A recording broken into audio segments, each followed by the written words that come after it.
Hello दोस्तों। Exams बिल्कुल sir पर हैं और टाइम है काफी काम।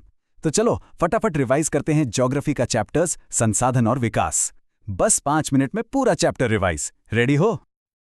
ओके, तो चलो शुरू करते हैं एक सिंपल से सवाल से। स्कूल बस, पानी और कोयला। सोचो सोचो, इन तीनों चीजों में क्या कॉमन है? आखिर इनमें ऐसी क्या एक बात है जो सेम है? थोड़ा दिमाग पे जोर डालो। एग्जैक्टली, पकड़ लिया ना?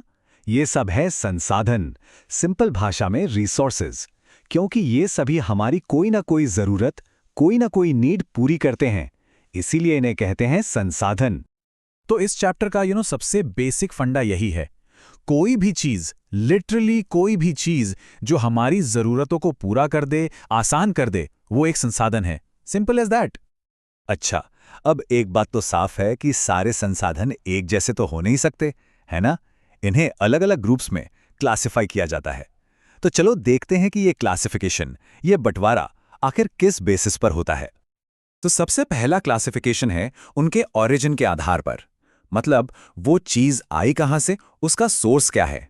और हां, इस पर ना एग्जाम में क्वेश्चन पक्का आता है, तो ध्यान से सुनना। देखो, इस बेसिस पर दो टाइप्स हैं। एकदम सिंपल। पहला, जीव यानी बायोटिक रिसोर्सेज। नाम से ही क्लियर है, जिनमें जीवन है, लाइफ है। फॉर एग्जाम्पल, हम इंसान, पेड़ पौधे, जानवर, सब। और दूसरा है अजीव यानी एबायोटिक, जिसमें लाइफ नहीं है, जैसे कि चट्टानें यानी रॉक्स और सारे मेटल्स। ओके, नेक्स्ट क्लासिफिकेशन है on the basis of exhaustibility. भारी वर्ड लग रहा है? सिंपल मतलब है इसका समाप्यता। बेसिकली, क्या वो रिसोर्स यूज करने पे खत्म हो जाएगा या वापस बन जाएगा। यहां भी सिंपल दो टाइप्स हैं। एक है नवीकरणीय यानी रिन्यूएबल, वो रिसोर्सेज जो दोबारा बन सकते हैं, रीजनरेट हो सकते हैं। बेस्ट एग्जांपल सोलर एनर्जी, कभी खत्म नहीं होगी। और दूसरे हैं अनवीकरणीय यानी नॉन रिन्यूएबल। ये वो हैं जो एक बार यूज किए तो बस खत्म, जैसे कि कोयला। पता है, इन्हें बनने में लाखों साल लग जाते हैं। अब एक नंबर इस पर आते हैं, 200 किलोमीटर। बस ये नंबर दिमाग में फिट कर लो, क्योंकि ये एक बहुत ही इंपॉर्टेंट क्रूशियल पॉइंट है। एग्जाम में पूछने के पूरे पूरे चांसेस हैं। तो सवाल ये है कि आखिर ये 200 किलोमीटर इतना इंपॉर्टेंट क्यों है? देखो, किसी भी देश की जो समुद्री सीमा है यानी कोस्ट लाइन, वहां से समुद्र के अंदर 200 किलोमीटर तक जो भी रिसोर्सेज मिलेंगे, उन पर उसी देश का हक होगा। उसके आगे का जो एरिया है वो इंटरनेशनल वाटर्स कहलाता है।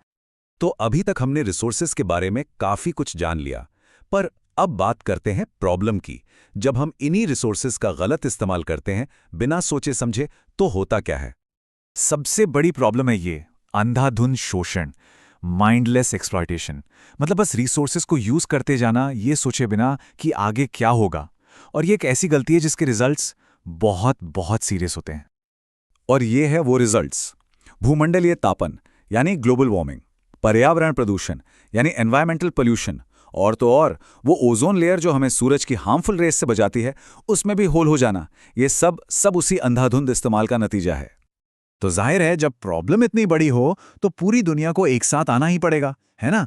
तो सबने मिलकर इसका सल्यूशन निकालने की सोची, और यहीं से शुरू होती है रिसोर्स प्लानिंग और अर्थ समिट की कहानी। तो सवाल फिर वही, इस ग्लोबल क्राइसिस से निपटने के लिए आखिर दुनिया ने किया क्या, क्या कदम उठाए?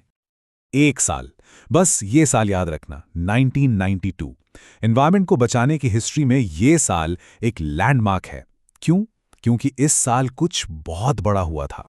जून 1992, जगह थी ब्राजील का रियो डी जेनेरो शहर। यहां हुआ था पहला इंटरनेशनल अर्थ समिट, और इसमें 100 से भी ज्यादा देशों के लीडर्स एक साथ आए थे, ताकि एनवायरनमेंट और डेवलपमेंट पर मिलकर काम किया जा सके।